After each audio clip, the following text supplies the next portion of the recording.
I went completely silent for a week, no talking, no texting, no social media. Ever make a bet that seems easy in the moment, only to wake up the next day realizing you've made a terrible mistake? That was me. But let's back up a bit. The bet that started it all. It all began at a party. A typical Friday night, a little too much beer, and a bunch of friends sitting around arguing about random nonsense, as we always do. Jake, my friend and self-proclaimed psychology expert, he's a business major, brought up how nobody today could survive without communication. Think about it, he said, swirling his drink. Everything we do is tied to talking or texting or posting. Take it away and you'd go insane. Not true, I said. People went centuries without phones and group chats. I could go a week without saying a word easy. Jake raised an eyebrow. No talking, no texting, no any form of communication, 1 full week. I shrugged. Piece of cake. Emma, my girlfriend, who had been listening quietly, finally chimed in. No way you, last. I turned to her, pretending to be offended. You don't believe in me. She smirked. I love you, but you talk more than anyone I know. If you're awake, you're either talking, typing, or making some sarcastic noise. The group immediately sided with her. She's right, man. Bro, you commentate your own life like it's a podcast. He'd crack in a day. Jake grinned. Let's put money on it. And that's how I found myself in a $1,000 bet that I couldn't go completely silent for a week. The rules. No talking. No texting. No gestures. No writing. No using my phone for anything except scrolling. Pure, monastic-level silence for 7 days. At the time, it felt like easy money. By the next morning, I realized I had severely underestimated how much of my life depended on just saying things. Morning realization. I woke up feeling confident. Emma was already up, sitting on the couch with her coffee, scrolling on her phone. She glanced at me and smirked. Good morning, mute boy. I stretched, then gave her a thumbs up. She tilted her head. Huh, that's technically a gesture, you just lost. I froze. Emma burst out laughing. Relax, I won't tell, but you better be careful. I grabbed some toast and sat down, while she watched me with way too much amusement. So wait, she continued. If I ask you a question, you just have to sit there and suffer. I nodded. She grinned. Okay, hypothetical. If you had to choose between fighting 1 horse-sized duck or 50 duck-sized horses, which one would you pick? I gave her a look. Oh wow, you're really thinking about it, she giggled. This is so fun. I sighed through my nose and grabbed my bag. I had classes to get to. Campus nightmare. My first real challenge of the day. My phone. I checked it out of habit while walking to campus. Group chat, yo, brunch at 11. Mom, call me when you have a second. Professor, need to discuss your paper, office hours today. Normal person would respond. But I just stared at the messages like they were forbidden knowledge and stuffed my phone back in my pocket. Then I ran into my friend Josh. Dude, where the hell were you last night? He asked, clapping me on the back. Instinctively opened my mouth to answer. Paused. Closed it. Josh blinked. Bro, you good? I nodded. You sick? Shook my head. Josh squinted. Did you join a cult? I sighed through my nose. Josh turned to another friend and whispered, Bro, he's broken. At this point, people were staring. I tried to play it off, but imagine suddenly deciding not to talk in an environment where you usually never shut up. It was weird as hell. By the time I got to my first lecture, my whole vibe had shifted from normal student to mysterious NPC. Lecture hall disaster. Participation counted for 20% of my grade in this class, and guess who couldn't participate? The professor asked a question, looked around, then locked eyes with me. You there? Thoughts on the reading?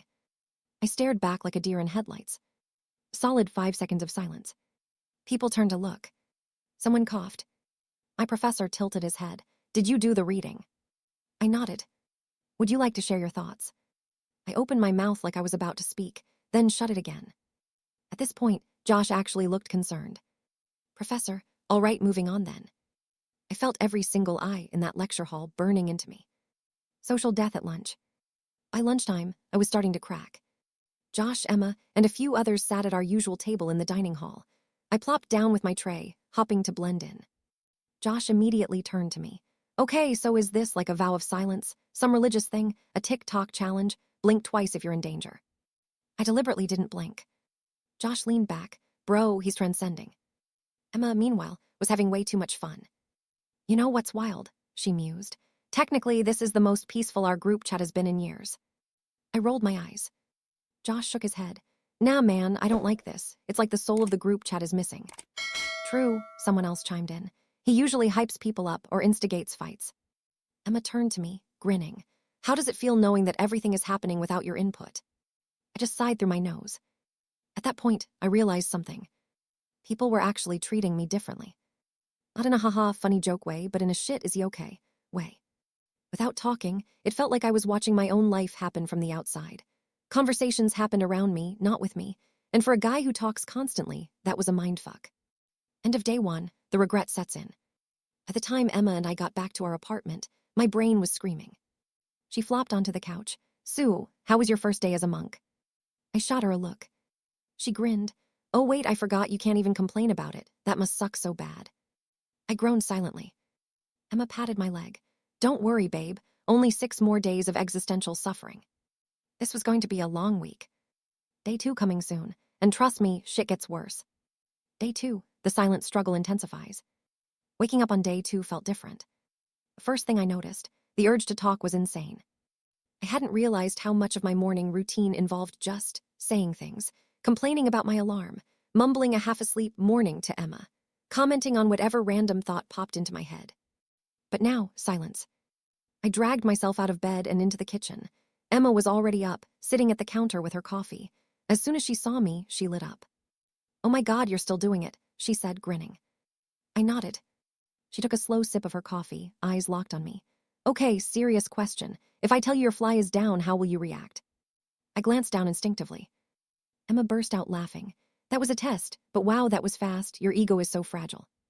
I sighed through my nose and grabbed a piece of toast. Emma smirked.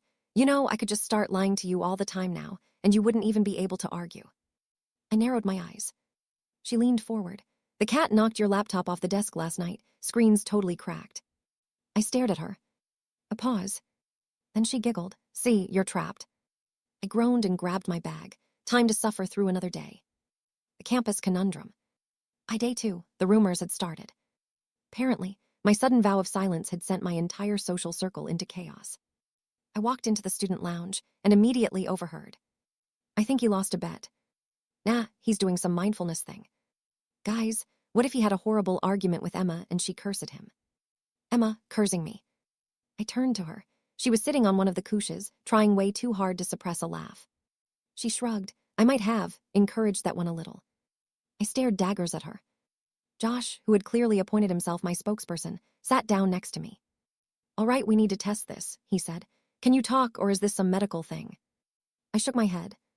Josh frowned. So you physically can talk? I nodded. Then why aren't you? I just stared at him. Josh turned to Emma. He has to be doing this for money, right? Emma just sipped her coffee dramatically. Who's to say? Josh snapped his fingers.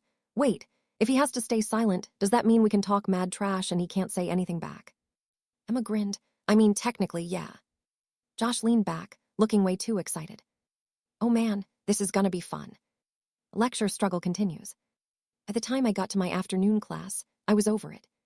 Professor, all right, let's discuss last week's reading. What were your thoughts? I just stared. Professor, well. Josh from across the room. He's taking a vow of silence. Professor, oh, religious reasons. Josh, nope, just vibes. At this point, I could feel half the class watching me like I was some kind of mystical figure. I sighed and just wrote a single word in my notebook. Bet. Josh, who was sitting next to me, peeked at it and started wheezing. You're doing all this for money. I shot him a look that said, shut up. But at that moment, I realized word was spreading. By lunchtime, everyone knew. Lunch, the roast session. When I sat down at our usual table, Emma and Josh were already waiting, and they looked way too happy. Josh smirked. So, we were talking. Since you can't respond, does that mean we can just say whatever we want about you? I raised an eyebrow. Emma tapped her chin thoughtfully. For example, what if I said that you once called the IT guy Dad by accident? I narrowed my eyes. Josh grinned. Or that you spent $50 on a mobile game last year and lied about it to yourself. I clenched my jaw. Emma gasped dramatically. Oh my God, what if I just start exposing all your secrets? I grabbed my fork aggressively. Josh laughed. Man, this sucks for you. I took a deep breath. 6 more days, just 6 more days. But honestly, this was already starting to feel impossible. Day 3 coming soon, and let me tell you, things spiral fast. Day 3, Society wasn't built for silence. You ever try to go a whole day without communicating? Like, not even a nod, not a shrug, not a single noise. Turns out, that makes basic human interactions borderline impossible. A coffee catastrophe. My day started with a trip to the campus coffee shop, because if I was going to survive this bet, I needed caffeine. I walked up to the counter. The barista, some guy I'd seen a million times but never actually talked to, gave me the usual polite nod. "What can I get you?" I opened my mouth, then closed it. "Right, no talking." I pointed at the menu, trying to indicate my usual order. The barista squinted. "You want an espresso?" I shook my head. "A latte?" Shook my head again. "Cappuccino." I gave him a thumbs up before remembering, shit, that's a gesture. The barista looked deeply concerned. At this point, the line was building behind me. I could feel people staring, probably wondering if I was having a medical emergency. Do you need help?" I grabbed my phone, typed medium cappuccino into my notes app, and showed him. He nodded. "Oh, got it." Then he pointed to the milk options. Whole, oat, almond. Fuck. I typed again, whole. At the time I finally paid and got my drink, the guy just looked at me like I was the weirdest dude he'd served all week. Fair. Lecture hall struggles, part 2. Day's class had group work. This was a nightmare. Our professor split us into groups and gave us a discussion prompt. I was paired with 3 other students, none of whom were close friends. "So," one of them said, flipping open her notebook, "let's start with initial thoughts." I just stared. The girl looked at me. "Do you not have thoughts?" I sighed and scribbled down, "Can't talk, bet." She read it. "Oh, like a monk thing." I shook my head. The guy next to her frowned. "Wait, how are we supposed to work with you if you can't talk?" Fantastic question, my guy. I grabbed my notebook again and wrote, "I can write, just slower." For the next 45 minutes, they discussed ideas while I scribbled my responses like some 19th century scholar writing letters by candlelight. At one point, the professor walked by, saw my frantic writing, and just shook his head like he had given up on me. I felt like a malfunctioning AI, accidentally committing to the bit. After class, I ran into one of my old professors outside the library. "Hey," he said, smiling, "how's the semester treating you?" Shit. I panicked. Instead of trying to explain my whole, I made a stupid bet situation. I just nodded and gave a thumbs up again, forgetting that gestures weren't allowed. He chuckled. "That bad, huh?" I nodded again. Then he asked, still thinking about grad school. I blinked. Was I supposed to answer that? I awkwardly just stood there, debating my next move like I was in a damn RPG. Finally, I wrote, "Still deciding." He squinted at my notebook, then looked at me like I was some tortured artist who had taken a vow of silence to focus on my craft. "Well," he said, clearly unsure how to handle this, "good luck with whatever this is." And then he walked away. I realized, in that moment, I had just accidentally committed to an entire persona. If he saw me talking next week, he'd probably assume I'd had some kind of spiritual breakthrough. This was getting out of control. The dumbest dinner ever.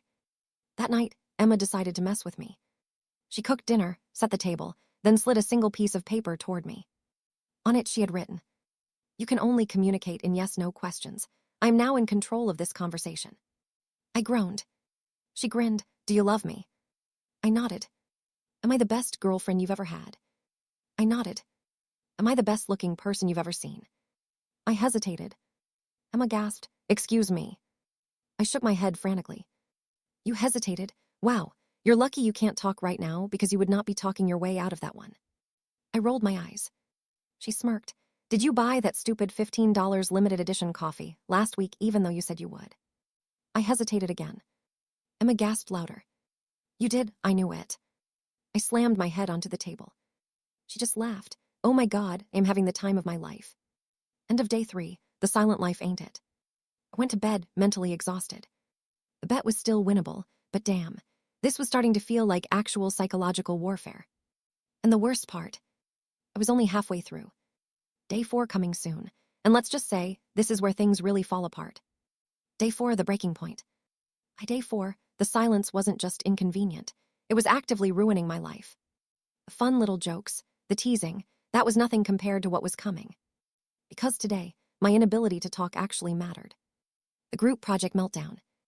I don't know what kind of sick, twisted person decided that college should be 40% group projects, but they deserve jail time. My team had a presentation coming up, and I had stupidly volunteered to make the slides. Normally, this would be fine. But when I showed up to our meeting, things immediately went to hell. Josh, okay, let's see what you've got. I plugged in my laptop and pulled up the slides. Immediately, Sarah made a face. Wait, where's the graph I asked for? I froze. Oh, I had forgotten the graph. Normally, I would have just said, oh, my bad, I'll add it later. But instead, I just stared at her. Sarah, do you have it? More starring. Josh, realizing the issue, stepped in. He might need to add it later. Sarah sighed. Dude, I texted you about this 2 days ago. I nodded. I knew. I had just forgotten. Then why didn't you say anything? Oh my God. Josh, trying to save me, jumped in again. He literally can't say anything, Sarah. Sarah scoffed. Yeah, well, that's kind of a problem, isn't it? Oof. Look, I got it. Group projects suck, and I wasn't exactly being helpful. But man, it hurt to sit there and take it. No explaining, no defending myself, just guilt and vibes. She sighed again. Fine, just fix it before Friday. I nodded. And just like that, I was the dead weight of the group. The relationship breakdown. That night, things got way worse. Emma and I were watching some random Netflix show when she suddenly paused it. She turned to me, biting her lip. Okay, this is dumb. I raised an eyebrow. I know it's a bet, I know it's stupid, but I miss you talking to me. I blinked. She sighed. It's not just about the jokes or the teasing or even the conversations. It's the little things, like when I tell a story and you don't react the same way, or when I'm feeling stressed and you can't say anything to make me feel better. I felt my stomach drop. Emma looked down. I know you're here, but it doesn't feel like you are. Holy shit. I reached for my phone and typed, I'm still listening, I still care. She read it, then shook her head, but it's not the same. I didn't know what to do. This was the first time she wasn't teasing me, wasn't playing around. She was seriously upset, and I couldn't fix it. I reached for her hand. She let me hold it, but she still looked sad. And for the first time in this whole stupid challenge, I wondered, was this even worth it? End of day 4, the doubt creeps in. Silence wasn't funny anymore. It wasn't just a joke or a game. It was messing things up. And with 3 days left, I wasn't sure I could make it. Day 5 coming soon, and trust me, things only get worse. That night, after Emma dropped that emotional nuke on me, I just sat there, feeling like absolute garbage. She didn't say anything else, just stared at the paused screen, lost in thought. I wanted to fix it, to say something, but I couldn't. So instead, I did the only thing I could. I scooted closer and pulled her into a hug. She didn't react at first, just sat there stiff. Then, after a few seconds, she sighed and leaned into me. We sat like that for a while. I rested my chin on her head, running my hand up and down her back, silent but still there. Eventually, she whispered, I hate this. I squeezed her tighter. She sighed again, but I get it, you're stubborn and it's a lot of money. She pulled back slightly to look at me. Just promise me that when this is over, you'll never do something this dumb again. I smiled a little and nodded. She rolled her eyes. I'll hold you to that. And with that, things felt okay again. For now. Day 5, a new hell unlocks. By day 5, I had officially adapted to my new silent lifestyle. Too bad, the universe decided to throw me into a fresh batch of bullshit. The cashier from hell. It started at the grocery store. I was grabbing snacks, minding my own business when I got to the checkout. The cashier, a woman in her 50s, smiled at me. Hi there, did you find everything okay? I nodded. She scanned my stuff, then said, That'll be $14.78. I tapped my card. She stared at the screen. That didn't go through. I tried again. Still nothing. She sighed. Do you have another card? I opened my wallet. I did not. She raised an eyebrow. Cash. I shook my head. At this point, people were lining up behind me, and I could feel their judgmental glares burning into my soul. The cashier frowned. Well, do you want to try again, or? I hesitated. Then, as a last resort, I grabbed my phone and typed. I have money. Card must be acting up. Can I try again? I showed it to her. She stared at my phone, then at me. Then, in the loudest voice possible. Oh wait, honey, do you not speak English?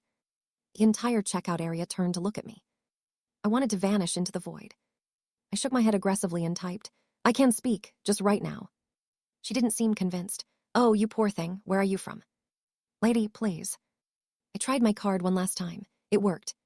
She handed me my receipt, still looking at me with deep, motherly concern. Well, sweetheart, I hope you find someone to help you. It must be hard. I grabbed my stuff and power walked out of there like my life depended on it. Never going back, ever. The job interview disaster.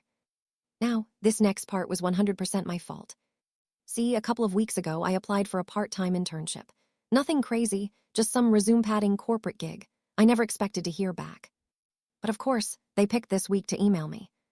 Subject line, we'd love to schedule an interview. Fuck. I showed the email to Emma. She read it, then immediately started laughing. Oh my God, you have to reschedule.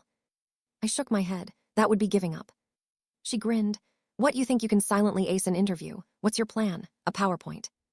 I tapped my phone and typed. I could email them and say I have laryngitis. She raised an eyebrow. That's actually not bad. So I did it. Hey, I'd love to meet. Just a heads up, I lost my voice this week, bad laryngitis, so I might not be able to talk much. Hope that's okay. They emailed back within an hour.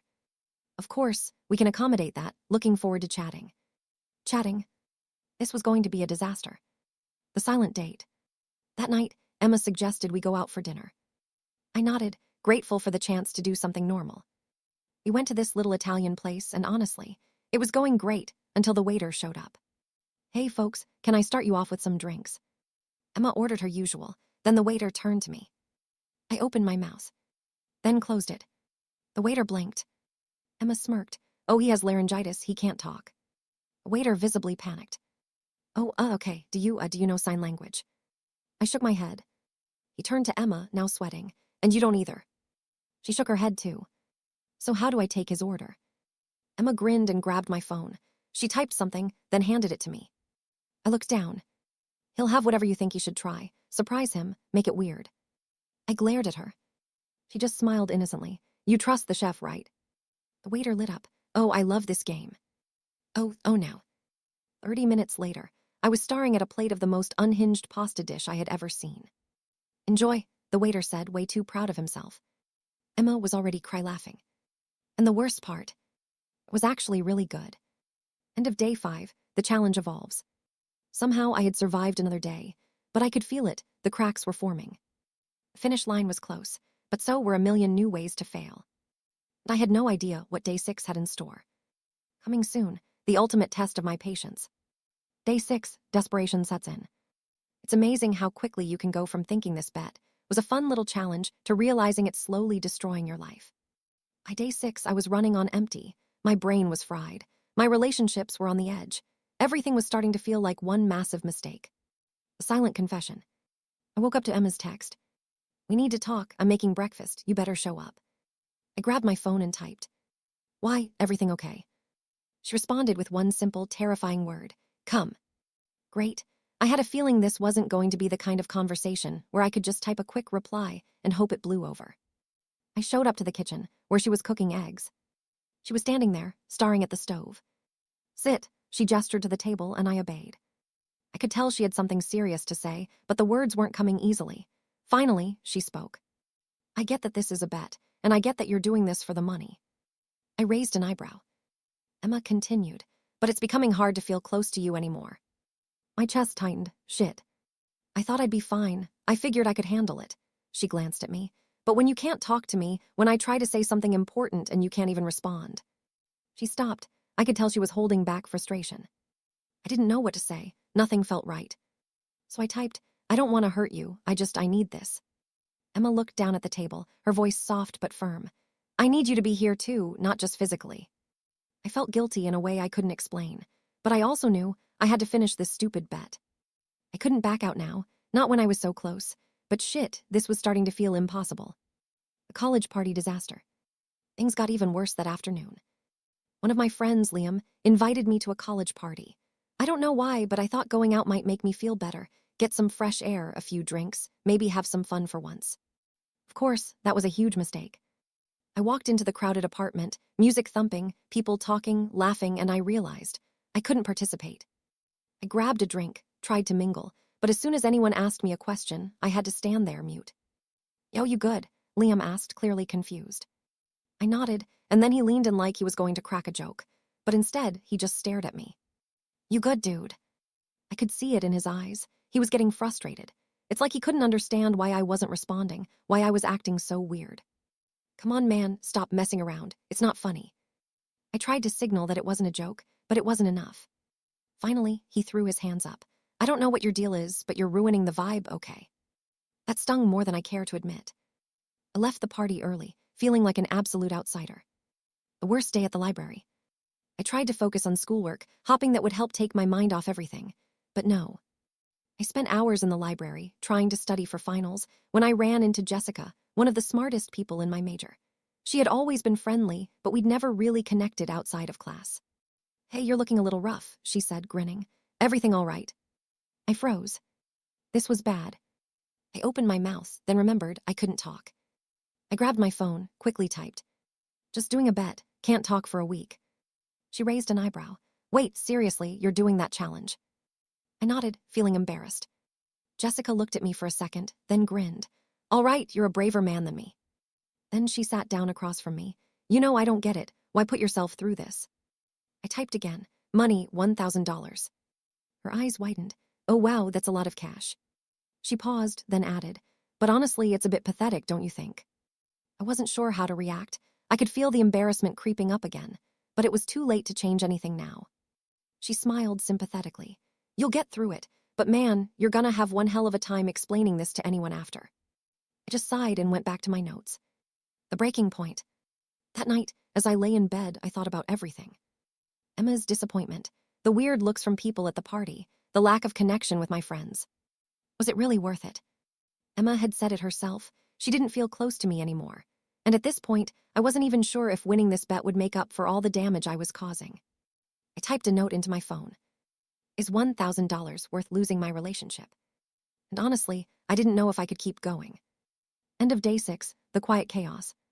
The finish line was near, but I was already at my breaking point. I didn't know if I could last another 48 hours, and even if I did, would it be worth it?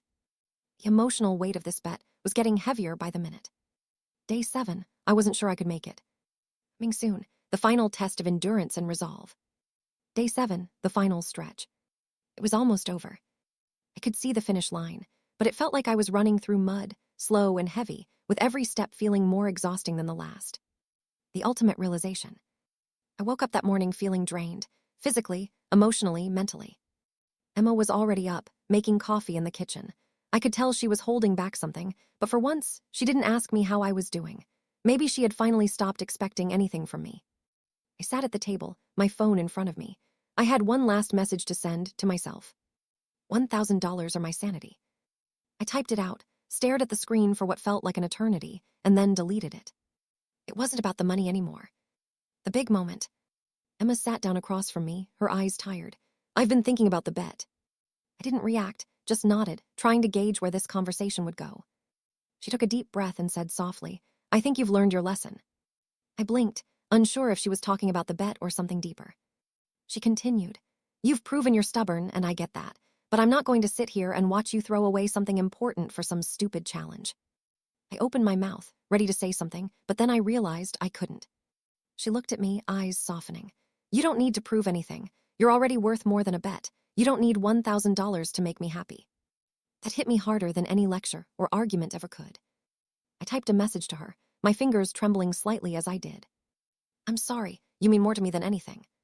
She smiled, and it felt like the first real smile I'd seen from her in days. "It's okay. You're here now. That's all that matters." The final test. By the evening, the day had dragged on, and I was almost there. Just a few more hours. But something inside me had changed. The frustration, the desperation, it had all melted away. I showed up at the coffee shop to meet my friends for one last hangout before the bet ended. Liam was there, and this time he didn't look annoyed. He just gave me a quiet, genuine look. "You made it, huh?" he said, giving me a respectful nod. I typed, "Yeah, barely." Liam laughed. "Honestly, man, I'm proud of you. Even if it was a little messed up, you stuck it out." And for once, I didn't feel embarrassed about not talking. I didn't feel like I was missing out on anything. The final hour. As the clock struck midnight, I sat next to Emma, my phone in my lap. I looked at her, waiting for the moment. She grinned. "Well, here we are, you did it. The silence is over." I reached for my phone, ready to type my grand finale, but then I didn't. I turned to her, and for the first time in days, I spoke.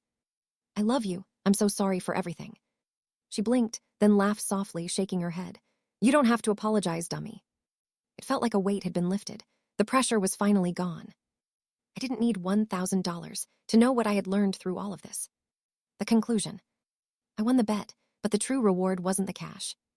It was learning that relationships, communication, and emotional connections were worth more than any dare or bet I could take on. And if I'm being real, I don't think I'll ever do something that's stupid again. Moral of the story, don't put a price on your ability to communicate with the people you love. Some things are just not worth the silence.